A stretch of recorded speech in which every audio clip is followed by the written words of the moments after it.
બોલો બાપુ. બાપુ શ્રી ગણેશાય નમઃ.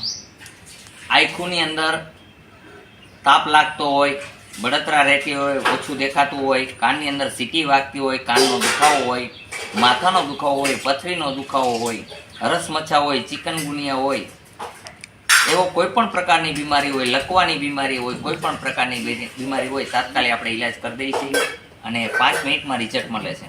ગમે એવું શરીર બળતું હોય, પગના તળિયા બળતા હોય તો 1 મિનિટની અંદર બળતરા દૂર થવાની ગેરંટી આપીએ છીએ આપણે. આ દુનિયાની અંદર કોઈ એવો ડૉક્ટર હજી લગન છે નહીં કે જે ગેરંટી આપે. જ્યારે હું ગેરંટી આપું છું, મોઢામાં ચાંદા પડ્યા હોય એને 2 દિવસમાં ઠીક કરવાની.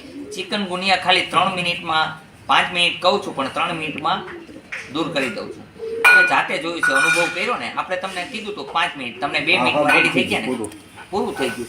એમ આવી ગેરંટી આપું છું. દુખાવો બંધ થઈ ગયો એમ કે એટલી જ મિનિટના સમયની અંદર આપણે ઈલાજ કરીએ છીએ. કોઈ પણ પ્રકારની બીમારી. સંતાન બાબતમાં ખુલ્લી ચેલેન્જ છે. છોકરી જોઈ એને છોકરીની ગેરંટી છે. એમ કે છોકરા નથી થતા, 5 છોકરીઓ થઈ ગઈ તો હું દીકરાની ગેરંટી આપું છું, દીકરો જ આવે. આ ગેરંટી. નિસંતાન, સંતાન થતા જ ન હોય, એ 2 પતિ પત્ની અહીંયા આવે તો હું જોઈ શકું છું કે ભાઈ સંતાન થશે કે નહીં. તો થાય એમ હોય તો 100% ગેરંટી સંતાન થાય. ઈશ્વરથી હું મોટો નથી, પણ ઈશ્વરની મારી ઉપર હનુમાનજીની એવી કૃપા છે જેને કારણે કવળી બની જાય. આ પાકી વસ્તુ. બાકી તો હું જ્યોતિષ કામ કરું છું, રોગના ઉપચાર કરું છું, હોમ હવન વિધિ પણ કરું છું. રોગના કોઈ ચાર્જ નથી. અહીંયા કોઈ દવાના પૈસા નથી. યથાશક્તિ તમને દાન કરવાનું મન થાય એ ગૌશાળામાં આપી દઉં છું. મારી ગાયો માટે ખર્ચો કરું છું અને આશ્રમનો વિકાસ કરું છું. બાકી કોઈ પૈસા નથી લેતા આપણે. આ દુનિયામાં પૈસા લઈને ગેરંટી નથી આપતા. જ્યારે 60 જેવા દર્દ હોય તો માણસ આંગળીઓમાં ચેકા મારીને ઈલાજ કરે, ત્યારે આપણે કોઈ ચેકા માર્યા વગર 10 મિનિટનો ટાઈમ દઈએ છીએ. 5 મિનિટમાં 60 ઈલાજ પણ કરી દઈએ છીએ. કોઈ ચાર્જ નથી. બાપુ આપણા આશ્રમનું નામ શું? અમારા આશ્રમનું નામ છે આદેશ આશ્રમ ચેતન હનુમાન, ગયણી થોરખાન રોડ ઉપર આવેલો છે. પછી અમારા માતાજી છે શ્રી દેવલનાથ માતાજી. શેમ્પુ એક બનાવે છે દવા પર જડીબુટી નાખીને.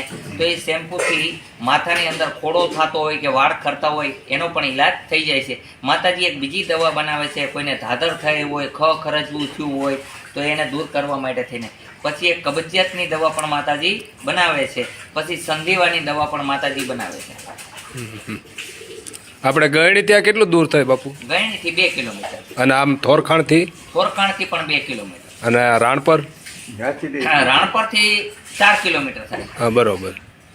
જ્યારે આટકોટથી આવો તો પેલા આટકોટથી ગુંદાળા આવવાનું, ગુંદાળાથી ગયણી અને ગયણીથી થોરખાણ રોડ પકડો એટલે રોડ ઉપર રોડ ટચ જ આવે ને? રોડ ટચ જ છે. આદેશ આશ્રમ ચેતન હનુમાન, 2 વડલા છે, 4 કુંડી પાણીની ભરેલી રાખેલી છે ગાયો માટે થઈને.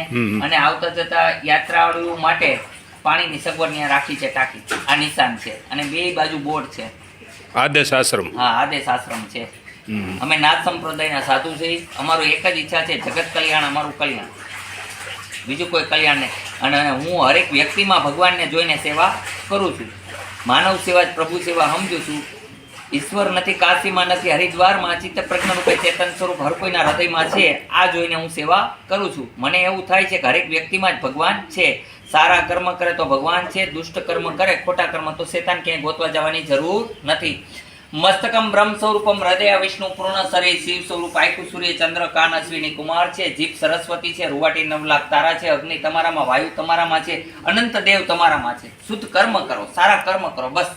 એટલે હું હરેક વ્યક્તિને અહીંયા ભગવાન સમજીને ઈલાજ કરું છું.